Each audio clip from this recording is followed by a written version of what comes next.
Hello hi सम्पूर्णलाई नमस्ते है। म आज फेरि धेरै लामो समयपछि एउटा खानाको परिकारको भिडियो लिएर आएको छु।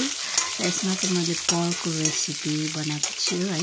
अनि पर्कमा चाहिँ पर्कलाई चाहिँ मैले उसिनेर राखेको थिएँ काटेर, अनि त्यसलाई तेलमा नुन, बेसार अनि धुलो खुर्सानी हालेर त्यसलाई मजाले चलाएर अनि छोपिदिएँ। त्यसपछि प्याज र खुर्सानी काटेर राखेको थिएँ, अनि त्यसलाई पनि एकछिन रातो भइसकेपछि हालिदिएँ। त्यसपछि अनि मसला अनि टमाटर काटेर रेडी राखेको थिएँ, अनि त्यसलाई पनि मैले प्याज र खुर्सानी पाकिसकेपछि त्यसमा राखिदिएँ। त्यसपछि अनि मैले एकछिन त्यो मसला पाक्नुको लागि छोडिदिएँ। अनि पाकिसकेपछि अनि फेरि साग धोएर काटेर रेडी राखेको थिएँ, अनि त्यो सागलाई मैले पर्कमा मिसाइदिएँ। पर्कमा साग नहाली त हुँदैन, कति मिठो पर्कको एकदम मिठो साथी भनेको साग हो। अनि साग हालेर अनि यसलाई मजाले पाकुन्जेल छोडिदिएँ। अनि म चाहिँ ग्रेभी खाऊँ भनेर आज चाहिँ अनि